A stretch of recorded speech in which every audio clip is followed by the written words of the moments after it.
Olá, boa tarde a todos. Agradeço Alexandre Antonelli e Paul Smith pelo convite e oportunidade de estar apresentando esse trabalho de restauração ecológica que desenvolvemos aqui no Brasil. O Brasil é um país com tamanho continental e dentro dele nós temos presentes mais de um bioma.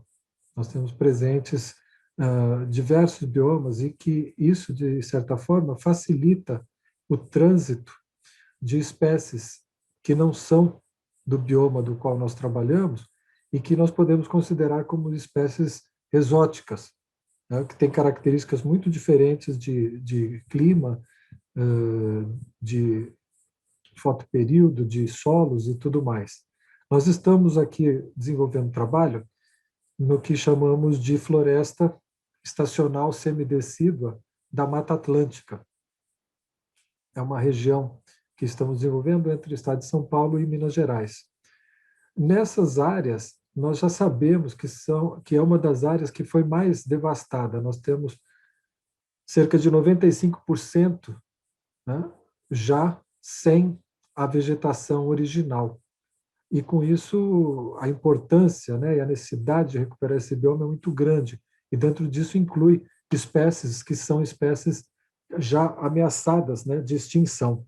Nesse trabalho que nós desenvolvemos, no início, nós não sabíamos exatamente o que fazer, mas percebíamos que precisava fazer alguma coisa. Nós tínhamos ali uma área devastada, com interferência humana muito grande, e não sabíamos por onde começar. Mas se não sabia por onde começar, nós começamos eliminando o problema que nós tínhamos. O que era uma pastagem, e que antes foi também uma plantação de café, entre dois rios e duas nascentes, os animais destruíam. Com isso, só com a retirada desses animais, árvores isoladas que existiam no local começaram a se tornar abrigos para pequenos pássaros que traziam sementes e foram formando núcleos.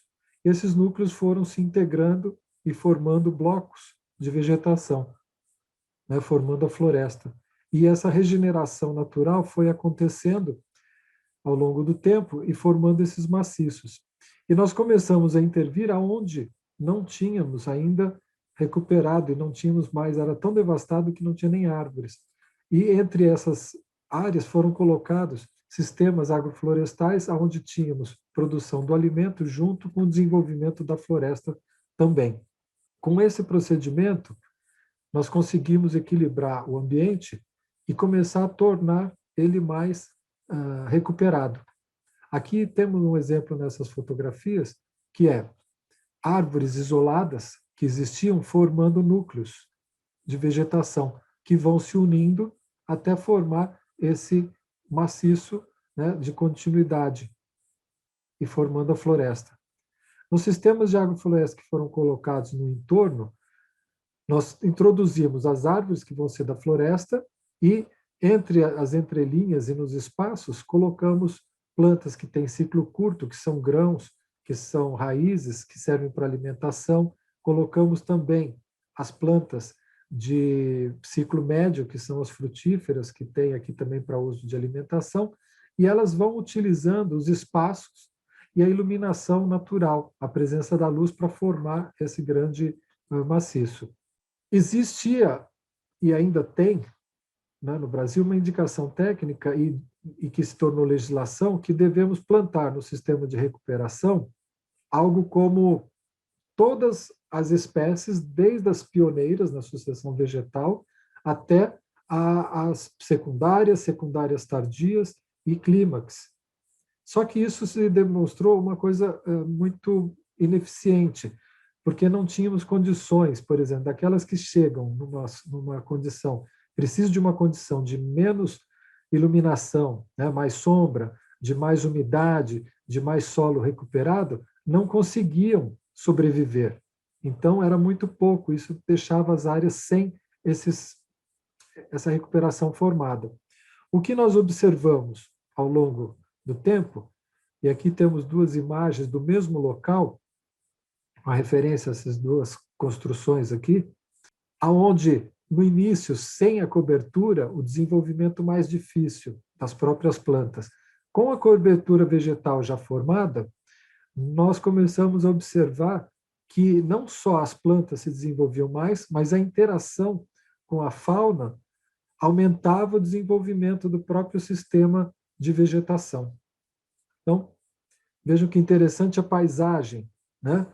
Vai mudando, a vegetação vai se instalando e nós vamos tendo a participação de mais fatores, incluindo na restauração ecológica. Então, que era um vale só com animais, sem vegetação, começa a formar os núcleos e vai se fechando até aqui nesse ano de 2020. Um outro exemplo, né, da transformação da paisagem com essa restauração, fotos de 1969, 1972, e quando começamos a fazer os núcleos e começamos a reflorestar o restante e desenvolvendo até os dias de hoje. Isso não só fez com que a vegetação desenvolvesse, mas também proporcionou mais infiltração de água, proporcionou melhorias de nutrientes no solo e suporte à vida, com mais água presente. E é nesse ponto em que os animais começam a ter uma integração maior, desde o início já, claro, um pequeno, mas cumprindo as funções ecológicas que eles estão desenvolvendo. Né? Então, os animais pequenos, animais médios, animais que vão surgindo e fazendo todo o trabalho de integração e regeneração, até os animais que são, né, das cadeias mais simples, até as mais complexas. Então, aqui, por exemplo, os predadores, né, os carnívoros, uma espécie aqui que nós registramos já está em ameaçada de extinção também, o tigrinos, mostrando o equilíbrio da vegetação e da própria floresta como um todo. O que nós temos agora é um procedimento que visa ampliar essa área com mais 300 hectares e desenvolver a restauração nela, a pesquisa, desenvolvimento com educação ambiental e a informação pública, né, a informação da comunidade, a interação com a comunidade, porque é uma região que abastece a cidade e precisa ser recuperada. E esse trabalho não só desenvolvido aqui, mas também em outras áreas que nós trabalhamos, como reservas ecológicas privadas e públicas, né, isso proporcionando cada vez mais o conhecimento para que isso seja efetivamente recuperado. Então, o que a gente observa como conclusão é que não só, né, as árvores certas, nos locais certos, mas também no momento certo. Isso aumenta muito a eficiência, né, do sistema de uma forma integral, incluindo flora e fauna nesse conjunto. Eu agradeço, muito obrigado a todos e muito obrigado às pessoas que têm participado ativamente nesse processo e deixo aqui os contatos para mais informações que podemos desenvolver. Tá? Muito obrigado.